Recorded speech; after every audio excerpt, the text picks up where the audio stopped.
ID. That's Pakistan, Islamabad, Pakistan, in 9/11, at the time of 9/11. Okay, where else have we served? Okay, well, I've also been in Ukraine and Korea.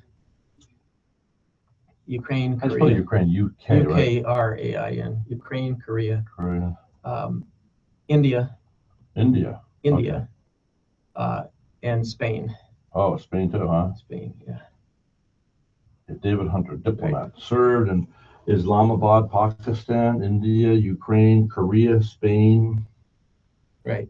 Of course, for this purpose, I want to talk about the Pakistan and Saudi Arabia. Put on your headset. Okay, Pakistan and Saudi Arabia. That's my focus. So you got Marshall on there?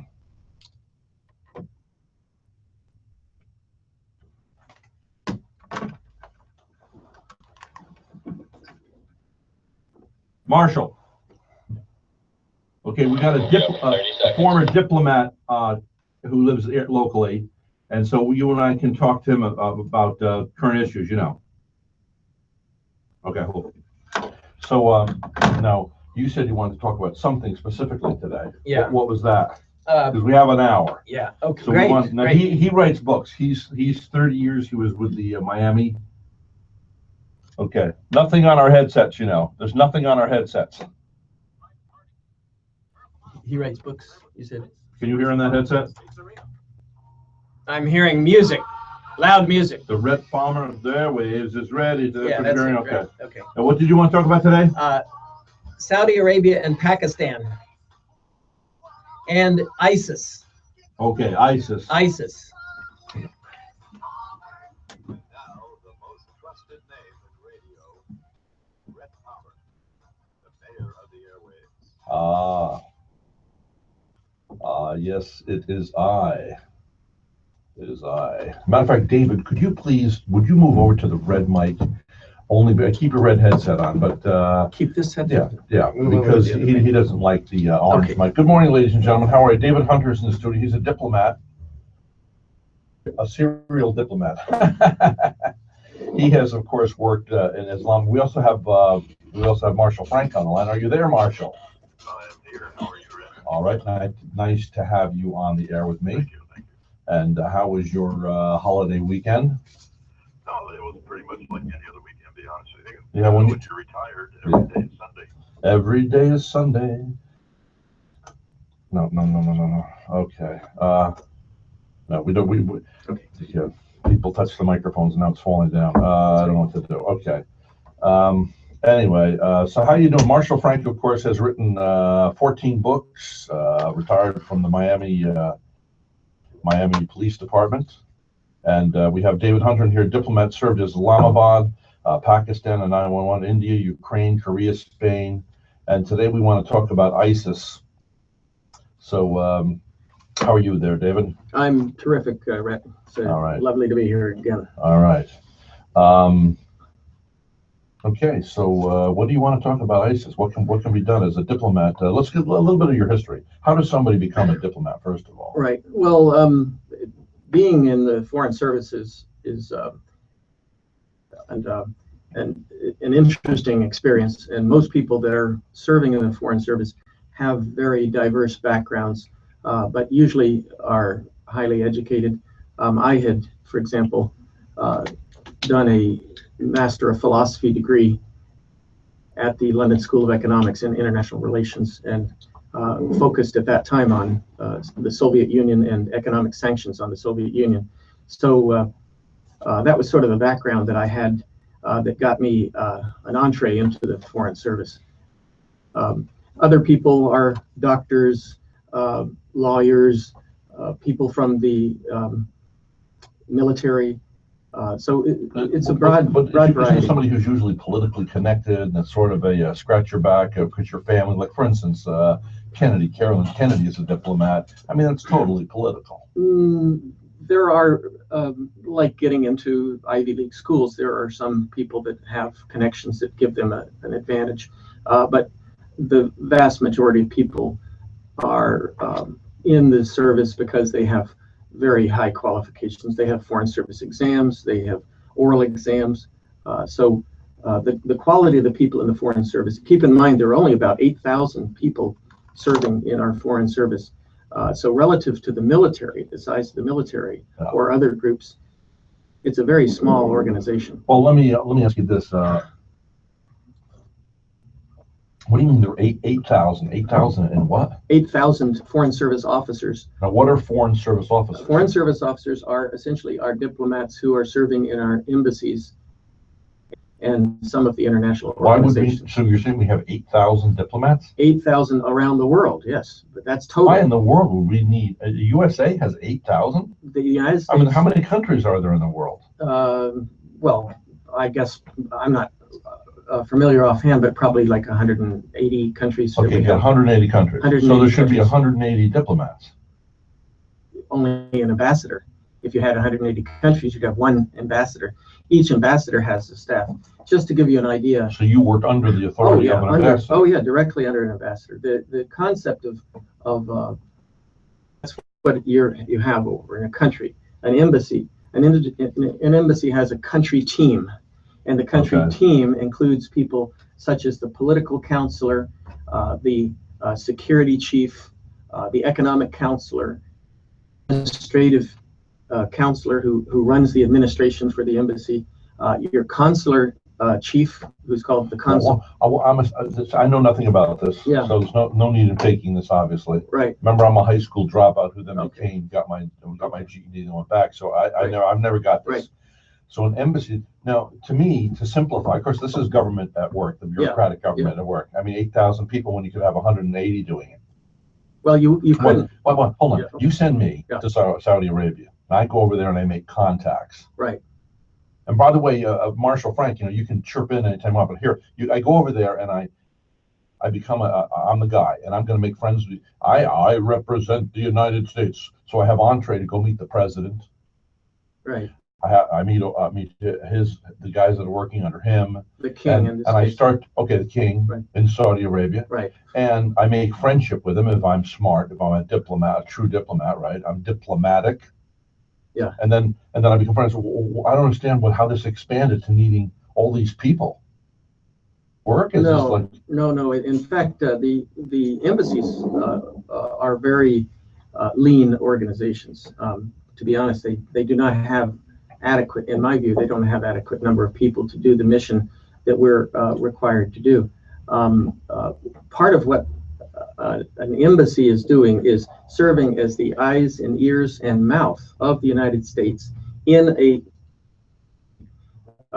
present who we are as a country, to present the policies and ideas that we support, to try to persuade that country to modify its positions to support our positions. Okay, could you give me a for instance? Let's bring it down to simple level. Okay. 8th grade level here. Okay. Okay, so what was going on? You were in Saudi Arabia. No, I wasn't. I was in Pakistan. But you were in Pakistan. Yeah, I was in Pakistan. And that's a good place to have gone now. Well, for example, in Pakistan, the number of issues that we have that we're trying to deal with.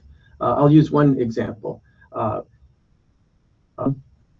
And especially involvement in counterfeiting. Let me move to Ukraine because I had a lot of experience with this in Ukraine. Okay, so now we're in Ukraine. Okay. Yeah, in Ukraine, anti-corruption and counterfeiting. We worked to try to the government to not be corrupt, to not accept bribes, to allow for fair competition when they were competing on international projects. I don't understand how that's a code. That's either religion or a spiritual commitment to a code.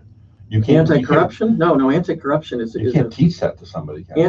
Well, you can monitor what they're doing and impose penalties if they do not abide. What would those penalties be? Penalties we're not going to buy your stuff anymore. We're not going to buy your stuff. We're not going to provide foreign aid. We might sanction you.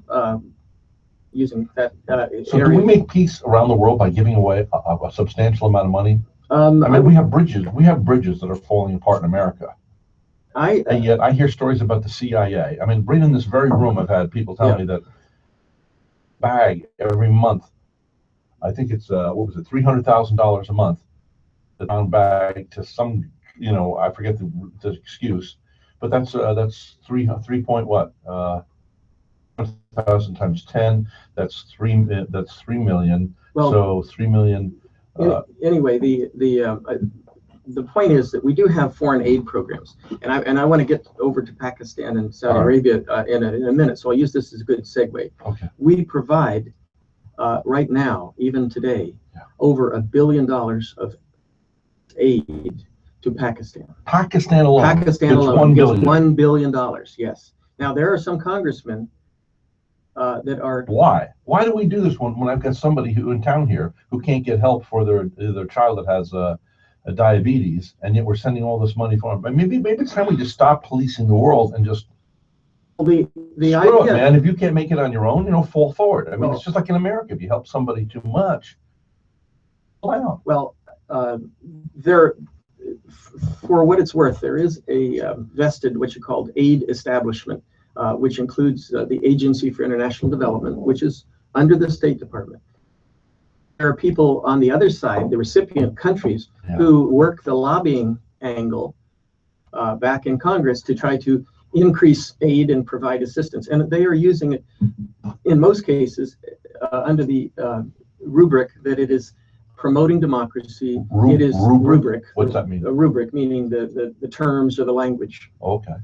They are using that it's promoting democracy, or it is helping to establish a stable country, or that this is a reward, more or less, for the country's abiding by our wishes in terms of our policy. Just like I'm on the air. Yeah. So if I started coming, let's say I had a liberal sponsor, and I start coming down too hard on Bernie.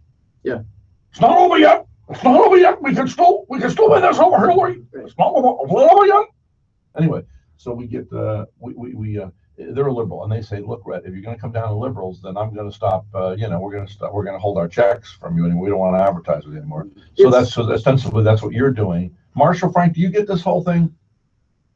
Well, I find it very interesting listening to your guests.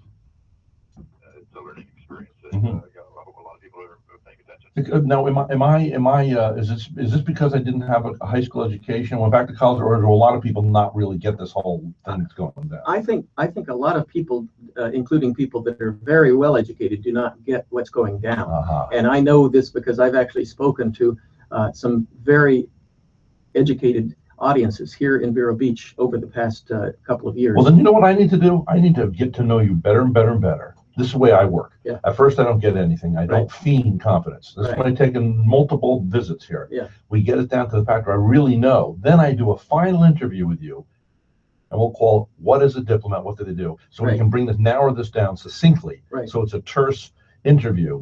That would be my goal here. Good. So the more the American people know, the better. Yeah. Well, I'm really not trying to give you a full portrait of an American diplomat. There are plenty of people out there that have better experience to give that background. Who would that be? Oh, well, former ambassadors. There's a whole range of former. Can you arrange for me to maybe connect with some of those? I'll see if there's a possibility of the problem is that I don't know of any that are around here in Vero. Well, we can do phone, but listen, this ambassador that got killed in Benghazi. Right. Now, I told you that, I think I told you that the day after that event, before everybody was thinking it was because of this movie, a lady right here in this town, a retired professor, walked through the room, said she'd been with David and had dinner with him over there, and said he had been requesting and begging for more protection for a long time. Right. And she said this would all come out. Now it has. I mean, so obviously this lady was not lying to me. Well, she wouldn't go on the air. Well, diplomatic security is obviously not perfect by any means. It's a ongoing struggle in the State Department. I'm not going to defend what the Diplomatic Security Office has done. I know that in my experience, we used to have security teams come over to the embassies or to the consulates and analyze. They would write up all sorts of recommendations, and then it would go back to the headquarters, and it would gather dust because there was no money. There was no money to fund it. So they had the studies done, but they didn't have the money to do the upgrades. And basically, after a few of the major attacks on the embassies, they started to do what's called the hardening of the embassies. That was the Inman recommendation. Bobby Inman, who was a former admiral, he recommended hardening embassies. And of course, that included putting security barrier setbacks on the entrances, and not allowing large vehicles, and doing other measures. And that's making progress. It's a very slow progress because you've got a lot of embassies around the world, and many of them were in locations that were not very secure. Because keep in mind, a diplomat is supposed to interact with the host country. It's not supposed to sit in a fortress somewhere and look out through the window slots. You're supposed to go out and meet businessmen. You're supposed to go out and meet people, not just businessmen, but people of all stripes of the country. We are trying to, in a way, a diplomat has probably one of the most dangerous jobs, because he or she has to go out in the country and intermix with these people, give speeches. The rich, the poor, the angry, the hungry. Exactly, and we have to. Part of that is so that we can understand them. And you being an Americano, I mean, they think that we do. We live better than the king of. I mean, if you're washing dishes in Vero Beach, Florida, at McDonald's, you are living better than 99.99999% of the world, right? That's true. And in fact, to get back to Pakistan, the average daily salary for a Pakistani is like $2 a day. The poverty levels in India also are incredible. So we have no idea. We have no idea how fortunate we are, but also how the huge discrepancy in incomes. You basically have, and part of the reason why they're poor is because of corruption and these political elites that are controlling these countries. And some of our objectives, like AID, has been involved in things called the Democracy Project and anti-corruption programs to try to help these countries become better, have more governance, the rule of law. That's another part of these programs, to try to bring a working system of law into the country. Now, it doesn't work all the time. So we're really facing a struggle to try to get these countries to adhere to what we consider as Westerners to be a modern, civilized form of government. The problem is some of these countries do not see our form of modern civilization as something to aspire to. The Russians, they see democracy under Vladimir Putin, they see democracy as a CIA conspiracy. They actually think that democracy is something that we don't really truly adhere to, and that we definitely are using to undermine Putin's rule. In Saudi Arabia, democracy, think about this. You're talking about an absolute dictatorship run by a monarch. Does he want democracy in Saudi Arabia? Does King Salman want democracy? No. Saudi Arabia is absolutely antithetical. That means opposite of democracy. And how can we be an ally of a country that does not see democracy as anything to aspire to? Now, I want to discuss this in more depth, because this is something for us that we need to understand, that in my view, Saudi Arabia and Pakistan, allies. And it is something that is taking time for people to wake up and start to understand. Use Pakistan as an example. I was there in 9/11. And they were holding Osama bin Laden. And guess who was killed just a week ago? Was Mullah Mansour, who was the head of the Taliban. And where was he? He was in Pakistan. And where was he headed? To Quetta. Oh, so when we shot him. When we shot him, he was in Pakistan. Oh, so now was Pakistan ticked off at us for shooting stuff out Yes, of the just sky? like you were ticked off at us for taking out Osama bin Laden. Now, why is Pakistan, our ally, angry at us for taking out the enemies of us, that is Osama bin Laden and the head of the Taliban, Mullah Mansour? Why is Pakistan angry at us? I tell you what, we'll find out when we come back. Yeah. Ladies and gentlemen, we got to take a break. We're talking with David Hunter. He's a diplomat, and he's working in Islamabad, Pakistan. He was there on 9/11. Right. India, Ukraine, Korea, Spain. We also have a very quiet Marshall Frank on the other line today. I'm here. Okay. I'm going to have to go, though. It's been a pleasure listening to you. Thank you. Okay. Well, thank you, Marshall. Thanks for taking our call. All right. So today's broadcast brought to you by Route 60 Hyundai. And today's broadcast also brought to you by a Remax Crown Realty, a man of integrity, at the helm, the broker. Want the best deal you've ever had? He's not looking for a lot of agents, but a couple more good ones. They're hardworking over there, so don't bother going over there if you just want to play it. Real estate. But if you're a serious professional, and perhaps you're looking for a new home, or you're new to the area, trust me, the mayor of the airways doesn't endorse everybody. John King, thumbs up. He's a man of integrity. John King, okay? And that is Remax Crown Real Estate. Also, today's broadcast is brought to you by Route 60 Hyundai. Tommy and Anne Marie Trans are the owners. They're committed to our community. They're committed to the fact that you get a good deal, and you'll get a great deal of good service, a good deal on your purchase at Route 60 Hyundai. Clinic was voted best urgent care 2 years in a row. Why? We can to not go from me to me. I don't know how we can work that out, but I only have one spot in this whole break that isn't, well, no, two. I think Manatee's isn't. maybe we can build. Don't you build these? Aren't these built ahead? Yes, but I have to move stuff around due to timing on Tuesdays. Like when I ran Stanley Flink this morning, there was one segment that literally only played one segment in the whole half hour because it was almost 20 minutes long. So I had to move spots around. I'm making it up. Well, this is going well. It's okay. Yeah, I want to dive in a little bit more to the Pakistan and Saudi Arabia stuff too. Because that's really pretty important.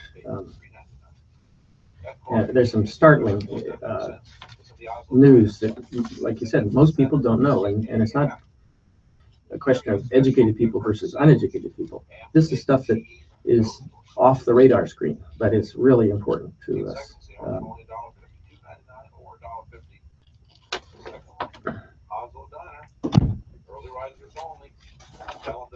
I mean, this is actually a good example.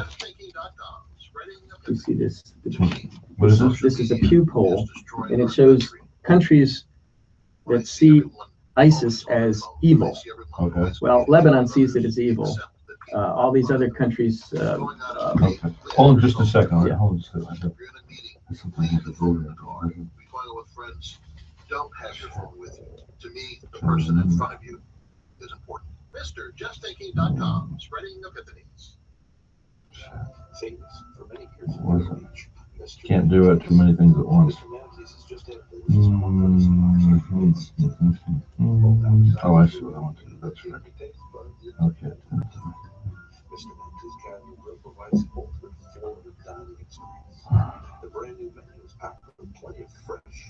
If I'm on the phone when he comes back, I'll point to you. Just take it over and start talking, right? Okay. You don't have to wear the headset anymore. Hello? Hi, this is Rhett Palmer. You just tried to call me? Oh, regarding the book. Let me call you. I'm on the air right now. Let me call you about 10:30, all right? Okay, thanks.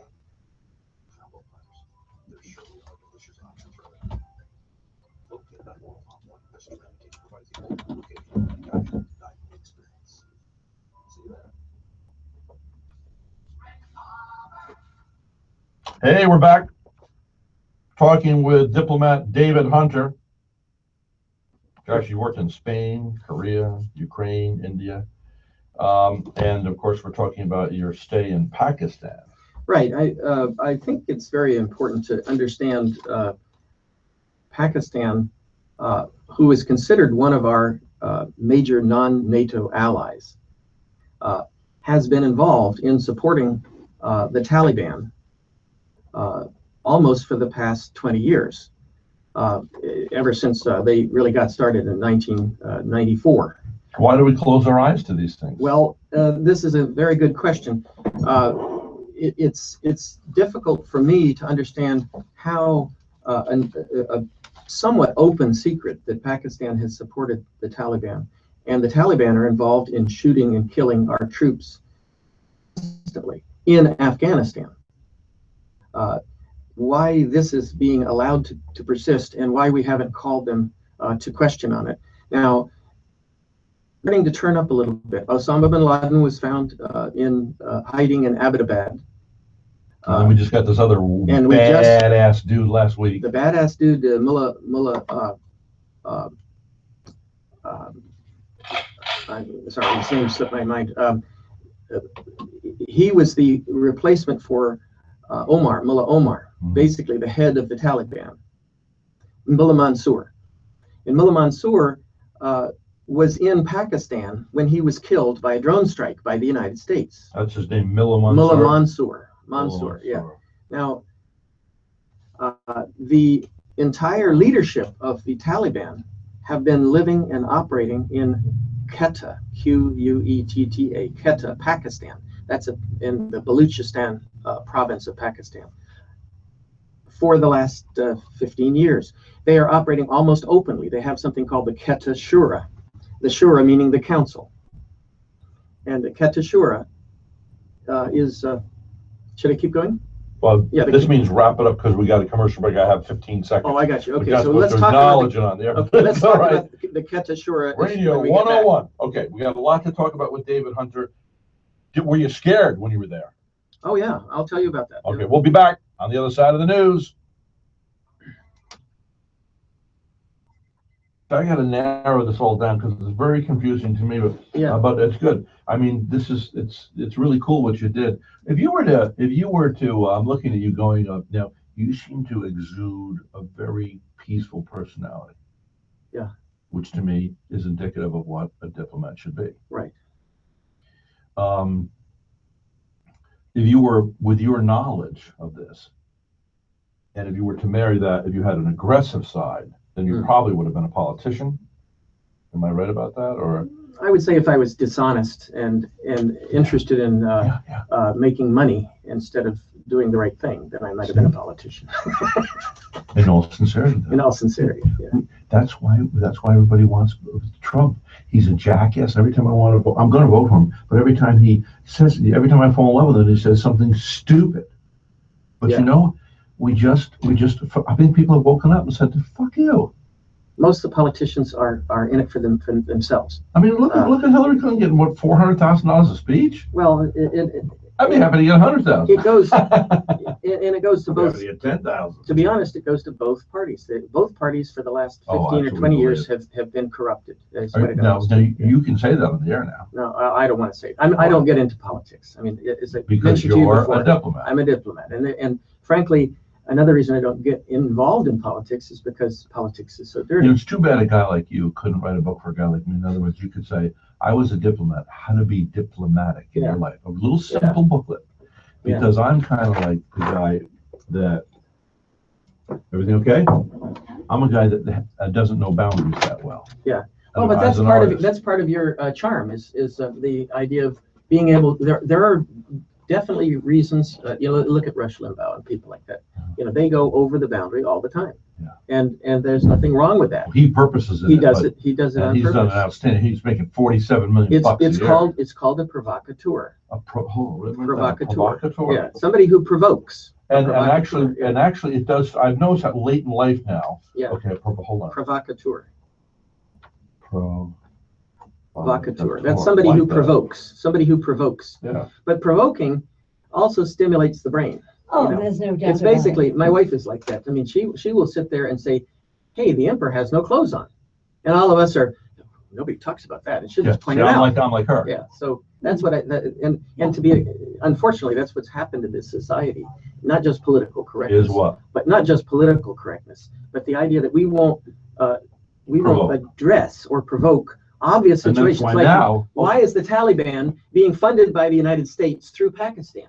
Okay, and the Taliban is killing our own people. That's ludicrous. It's ludicrous. So okay, and why are we allies with Saudi Arabia when Saudi Arabia is exporting Wahhabism, which is the hate doctrine that is the Inspiration. What? What's that? Wahhabism. Wahhabism. What about Wahhabi? I'm going to talk about that in the There's next. so much to discuss. Wahhabism is. Why don't we just go on the radio for 8 hours straight? Yeah, Wahhabism is the hate doctrine of the Saudi Arabian government. It's the official religion. Say it again. Wahhabism. Wahhabism. Wahhabism. Yeah, Wahhabism is essentially the religion. It's the form of Islam that the Saudis have incorporated into their society. And it essentially it essentially says that everybody. I want to mention this on the radio, so I don't want to go too deep in it. But it essentially says that everybody except us, the Wahhabis, are outside of true Islam and therefore should be killed as either apostates or infidels. That's what they say. So anybody that's not Wahhabi is an infidel or an apostate and should be killed. Okay, so now there's Sharia law. Sharia law, yeah. There's the other law. Well, what do you mean the other law? The ones that are fighting. No. You're talking about Shia and Sunnis. That's Shia and Sunnis. Hold on. Yeah, Shia and Sunni. Yeah, I can explain all of this. I mean, this is basically an important part, and I can explain it simply. What do we call this? Diplomacy 101 or what? No, this is not diplomacy. This is basically foreign policy. Foreign policy. Back in under 1 minute. 1 minute. Okay, this is foreign policy.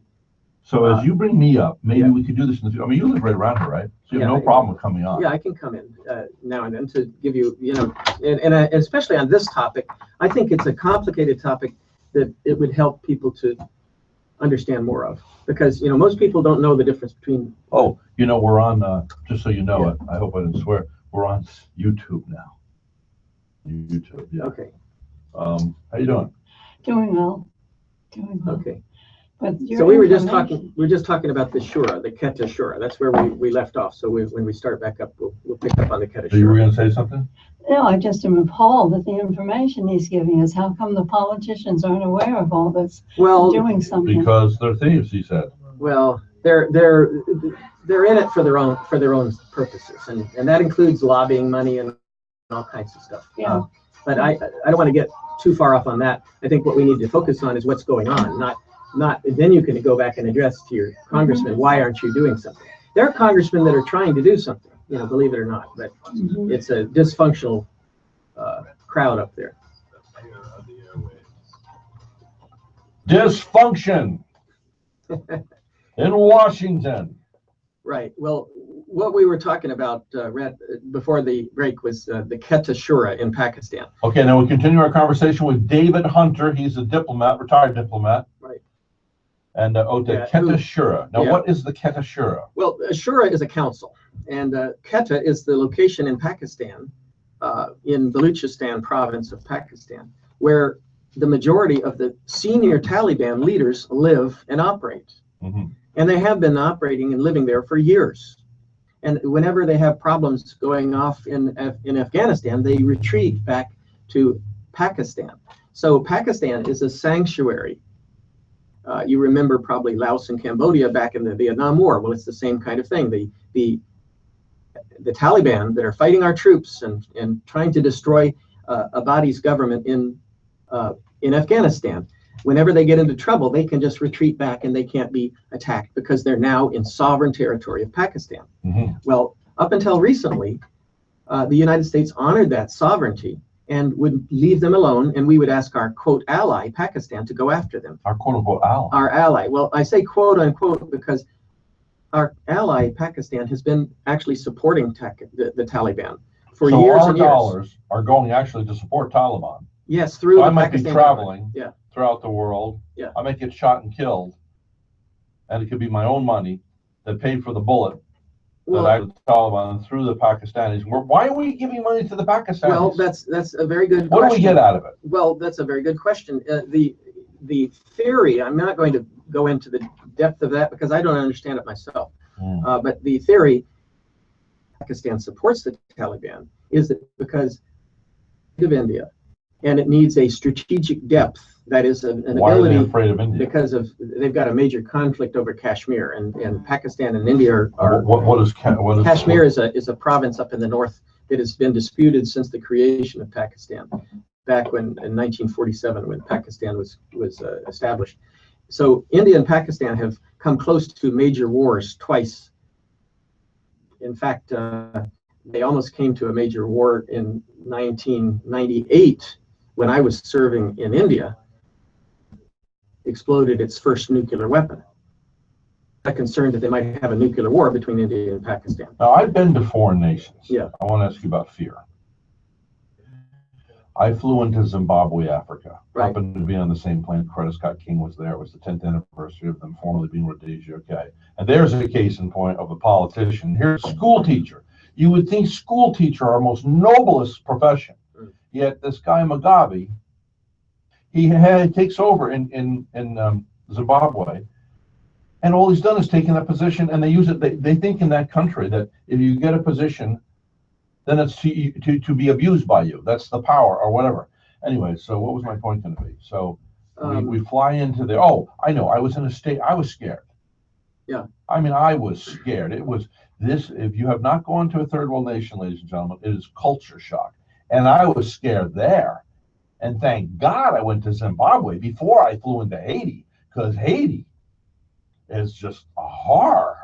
Well, I don't want people to be afraid of foreigners and afraid of foreign countries. Well, foreign people are great, yeah, except for organized religions and politicians. Exactly. And I was mentioning to Beverly on your staff. Hi, Beverly. Hi there. That before the interview, that the individual people of a lot of these countries are really nice people. I know lots of nice Pakistanis, for example. Yeah. But the government itself is operating in a way that is against our interests. That's so horrible. I mean, my grandfather was a world traveler, and he said, mankind is generally friendly. Politicians and organized religions. Right. Yeah. And if speaking of organized religions, let me mention this because, you know, the cultures and the religions are often what is the problem, not the people themselves. People themselves, generally, unless they have been heavily indoctrinated by some of these extremists. The cultures. Because they get locked into that tradition, right? Yeah. Because what they do is they say, hey, we're a member of the culture. So here, somebody becomes a born-again Christian. Yeah. You get touched by a living God. All of a sudden, hey, join us. Praise the Lord. Hallelujah. Hallelujah. Praise the Lord, man. Hey, you're a member of the club. Are you talking our vernacular? And they know nothing about the love of the being that touched them. Right. And they're supposed to spread love. Instead, they become judge jackasses. Right. Well, what happens, of course, in the case of Islam, you know, people now have, in America, they have this concern, if not fear, of Islam. Yeah. And they think that Muslims, like Donald Trump had mentioned, that Muslims all should be kept out of the country. I think that the problem is that we've failed to identify where the true source of the problem is. The true source of the problem is what I call Wahhabism, which is the official religion of Saudi Arabia. It's the official religion. We consider them number one ally. Yeah, exactly. And Wahhabism. Wahhabism. That sounds like the stuff that you get at the Japanese restaurant. I'll explain what the name comes from. But Wahhabism and something called Salafism. Salafism for Salafi. Why don't you put out a book with all this? How am I supposed to remember all these names? I know. Anyway, go on the web and search Wahhabi Salafi. Wahhabi Salafi. And you'll see, and jihadi, which you know, jihadi is a warrior. Jihad means war, and jihadi is a warrior. Hold on. Wahhabi. You'll have to spell it. Wahhabism. Wahhabism. Wahhabi, what's the second word? Salafi. S-A-L-A. Salafi. Salafi. Okay. And the last is, of course, jihadi. Everybody knows jihad. J-I. Oh, J-I. H-I-D. H-I-D, jihad. Yeah, we all heard about that. H-A-D, jihad is right. Violent guys. Yeah. But so they're an outgrowth of this Wahhabi. Yeah, and what's happened is that this narrow form of Islam essentially says that everybody that doesn't believe the way I believe is either an infidel, which means you're a non-believer, or an apostate, somebody who has deviated from the true religion. Well, it's the same thing that the extreme born-again Christians do in this country. They go out and they kill doctors who are committing abortions. Well, I wouldn't. This is far worse than that. Oh, I mean, it's far worse because it essentially says Wahhabi, Salafi, Jihadi. Yeah. You basically think that Christians, Jews, Muslims Muslims of the Shia variety, and Shia Sunnis. That's another form. Sunni is there are two forms of Islam, Sunni and Shia. they should all be killed, except for the Sunnis, who are the Wahhabi Salafi jihadis. So, but is the king of, now you've been over to Saudi Arabia, right? I have met not. the king? No, I haven't. Okay, but that king over there, the king, he's not a Wahhab. Yes, he is a Wahhab. He's not the king of Saudi Arabia. His name is King Salman. King Solomon.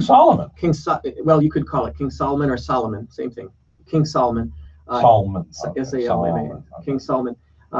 He and his immediate family are very much tied into the Wahhabi religion. In fact, their family, this Al Saud family, has intermarried the Al-Wahhab family from Wahhabism. So they might have been the guys that funded Osama bin Laden. Well, there's no doubt that there's been evidence of funding. That's been identified. Saudi charities have been funding Islamic radicalism. But more importantly... Charities, under the guise of charity. But more important than that, what is evident is that these so-called charities have been funding Wahhabism. That's the religion, the official state religion of Saudi Arabia. They have been funding that in the tune of hundreds of millions of dollars a year just to Pakistan. Pakistan is being overwhelmed with Wahhabi as a new form of Muslim religion, and it is essentially brainwashing and poisoning the brains and minds of all of these young Pakistanis. Keep in mind, most Pakistanis are under the age of 15. A lot of these third world countries like Malaysia, the population year-olds is 40% of the population. So when you get all those young people, and there's no educational opportunities. They don't give you free education in these countries, except for these free religious schools. And those free religious schools train you in Wahhabism. After they have been brainwashed on this form of hate everybody, all the Jews, all the Christians, philosophy of hate, then they take them and bring them to training camps in Afghanistan and train them to be jihadists or suicide bombers. Oh my goodness. And this is documented. There's a consular officer, Brian Hunt, who wrote a detailed cable on this in 2009 that's been released. And it describes in detail how the process of recruiting these young boys usually are from the families. The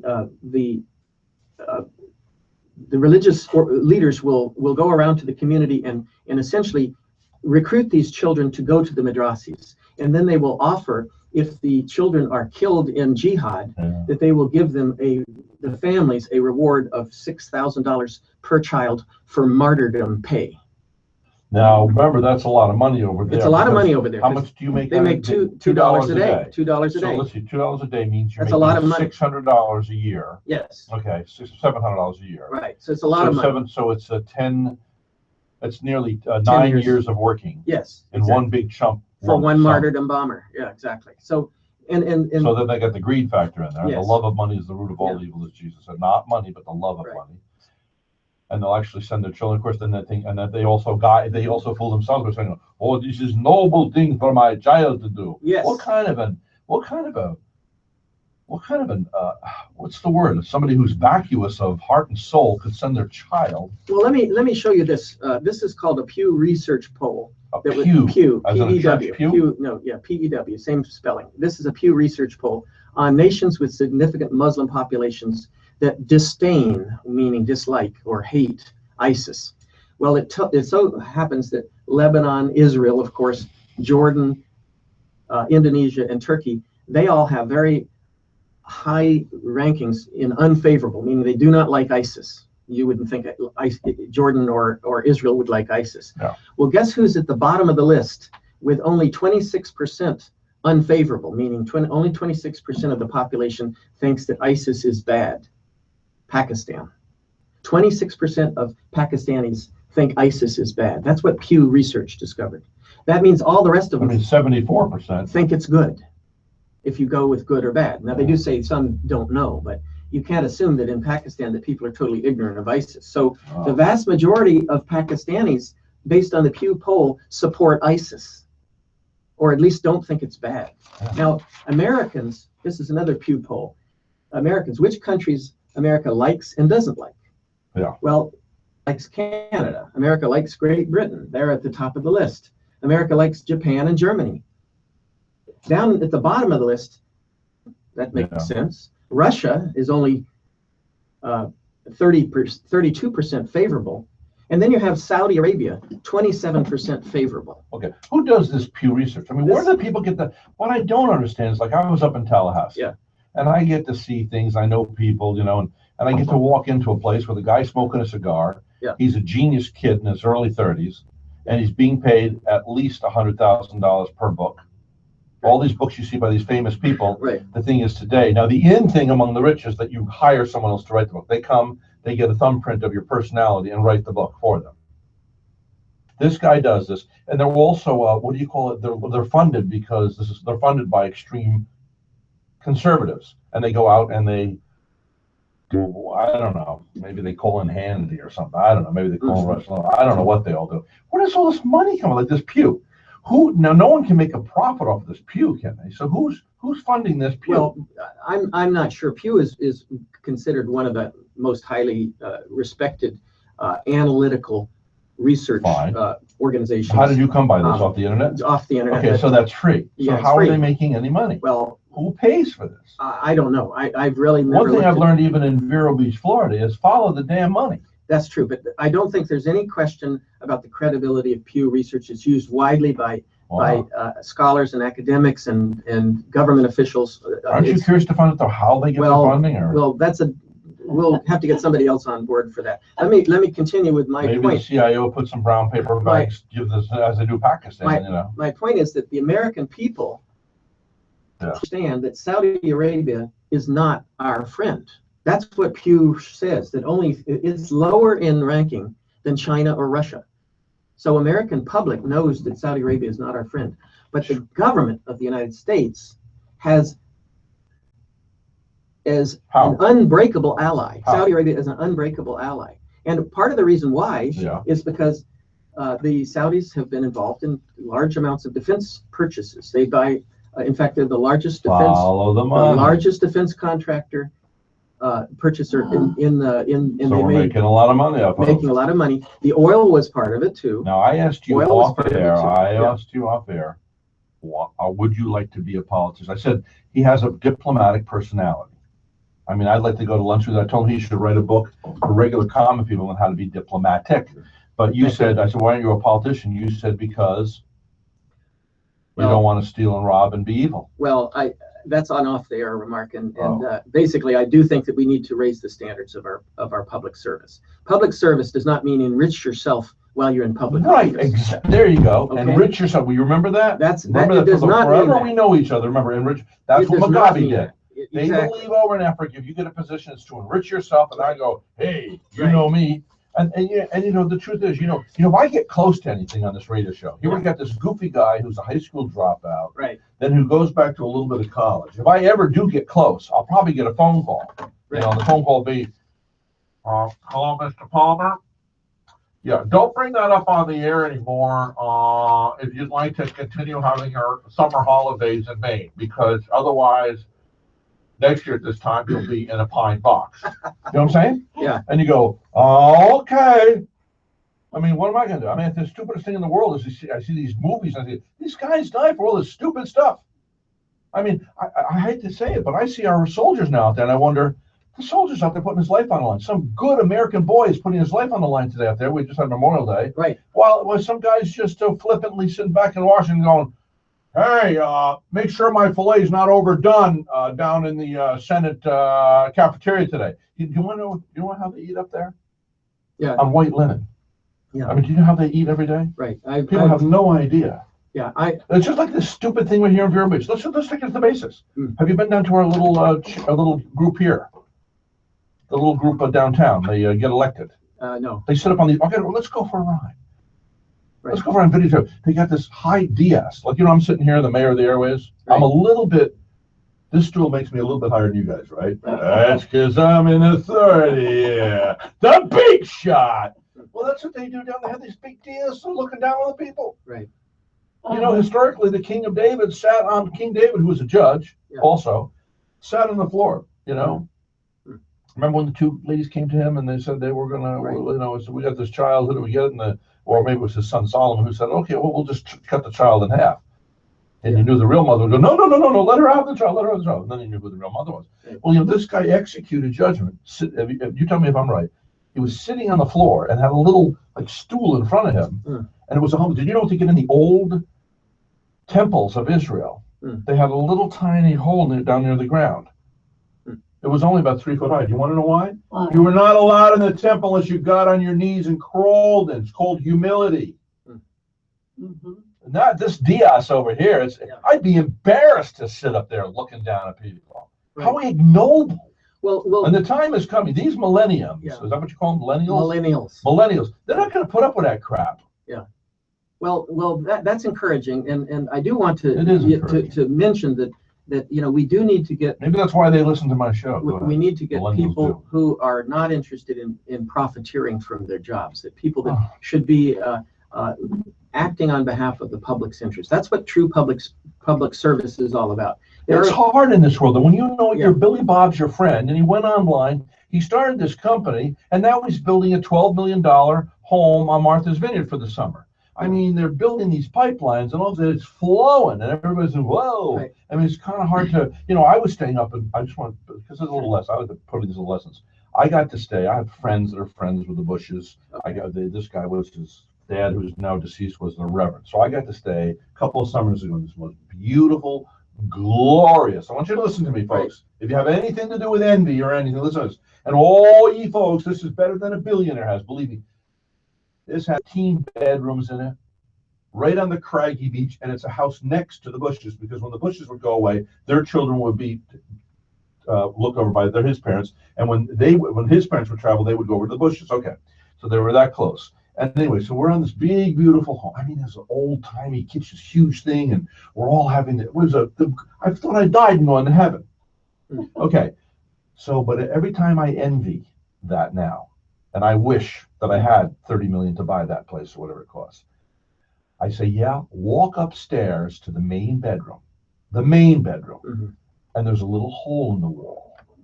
It's a bullet hole, where the former Hollywood producer owned that house, and put a bullet through his head. And it says, Rhett, it could be very lonely in that house. Right. Good example. Well, the issue that we're really looking at with politicians and people who are involved in making foreign policy is the danger that some of them are corrupted by the governments that are our allies that we're trying to work with. Now, Richard Pearl is a very well-known official. He was a former high-ranking defense officer in the Bush administration, and as part of what's called the neoconservative movement. I'm not advocating the neoconservative cause, but I do think that Richard Pearl, who was also a fellow at the American Enterprise Institute, and a trustee at the Hudson Institute. He is a credible scholar. He's a scholar and a former high-ranking government official. And he, in 2005, at a conference as a keynote speaker at the Hudson Institute, he basically had a title of a remark called Princes of Darkness, the Saudi Assault on the West. And he says that the greatest intelligence failure, I think, of this century and the past century is the rise of extremist institutions around the world, funded and inspired culturally and intellectually by the Wahhabis of Saudi Arabia. We have recognized that. Now, he explains why we have failed to recognize it. They've missed it in part. I believe this is Richard Pearl speaking at his address, because the Saudi regime has been extraordinarily skillful, using large quantities of money. It's skillfully creating an image and impression of Saudi Arabia by buying, or at least renting, virtually every government specialist on the subject of the Saudi regime after they have left government service. We're about out of time for today. Yeah. This is I mean, we should sit here and we should be on the air for 8 hours. Right. Well, so, we can come back and do another. Why don't you come back tomorrow? No, I've got other things. Oh, that's right. You told me we ran into each other. Yeah, right. Shucks. Okay, well, you will come back. Yeah, we'll arrange. Let's set up something consistent. Maybe have a Saturday where I'll hire an engineer to come in here, and we'll do like 5 hours or 4 hours, breaks, we'll just record and play at a later date because. Yeah. It's a complicated subject, and I think now, we need to understand it better. Okay. Well, listen, thank you. We've been talking with David Hunter. He's a diplomat, retired, lives here. He's been a diplomat in Spain, Korea, Ukraine, India, and of course, Pakistan. Thanks for coming in. Thank you, Rhett. I got a lot to learn. I'm sorry, I'm jumping around. There's so much to learn from you. Okay, hey folks, today's broadcast brought to you by Route 60 Hyundai.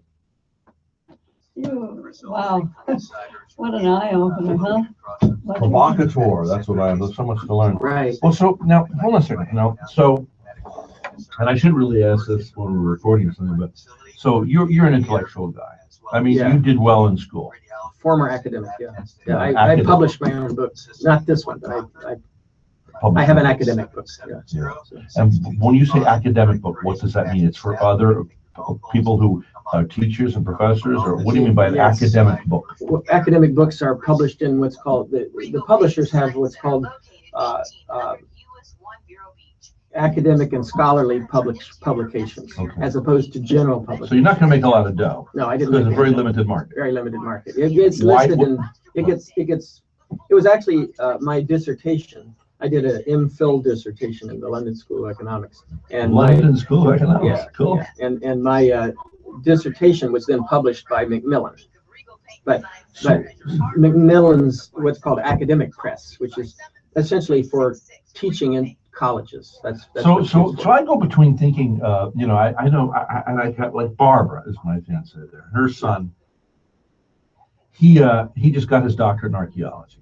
Right. And he's like you. He found his salvation going. He just got it. He went to. He just got it from McMaster's up in Canada. Right. Smart That's guy. McMaster's a good. I would like you to meet him. Right now he's doing a dig in Greece, and then to go over to. Has he been to Jordan? Have I been? No, has he been? I don't think so. Okay. But he's in Greece right now. It may have been, and he's going to go to Italy, and then he'll fly back. Yeah. But he's good at getting these grants. I guess he gave a good grant for doing he's been doing this for years. Digs. Yeah. And so he's more of an intellectual kind of guy. Right. He's kind of calm like you. Right. And so I go from thinking, gosh, there's this whole other world. Like I have a friend of mine. He's a Catholic priest.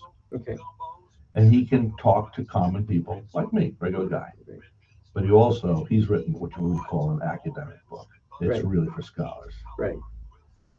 Now, that being said, because God gave you a good brain, you could get haughty and think of yourself more highly than me. Right. Okay. Do you? No. Why? Do you recognize, in other words, like you recognize something, you immediately said, oh, Rhett, you're a provocateur. More of a provocateur. I mean, you are, but that's your calling. That's what will make you, like Rush Limbaugh is the same thing. And I'd like to do that because I would like to know what it's like to have my own private jet and stuff. So I could do that. But the most important thing is that would all just be a benefit. Right. If I did my country service, I should use this gift to be a provocateur. In a way, not everybody has the same talents. That's the point. Right. Exactly. You recognize that. Right. He doesn't realize he's unique. Yeah, and that's so we all have our talent. The talent. The talent is being able to draw people out and get. Like you got a wealth in there, and you can see that. I'm like, I think this happened before. So, and we can't just. It's too much for an hour. It's too much for a 2-hour interview. Let me say this. I gave a speech on how Pakistan created the Taliban. I gave a speech to the Harvard Club. Oh, you did? To the Harvard Club. And it was too confusing for him. Oh, so I'm in good company. So don't worry about it, okay? I mean, there's a lot to assimilate. What I've done I can simplify it, break it into pieces, things like that. It's very complicated. Nobody said foreign policy is easy. Oh my goodness. Okay, it's not easy. It's a complicated field, but citizens, we as citizens need to know it. Well, the point is Henry Kissinger.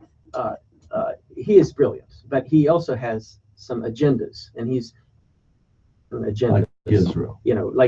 Like Israel and like China. And why China? Because of the money. Yeah, why China? Yeah. Do you believe, between you and I, now, do you believe that I just had an innate dislike for Cheney because his Halliburton and all that stuff. Come on. Well, there certainly is an issue there that one might suspect that Judge would recuse himself. some might suspect that the Halliburton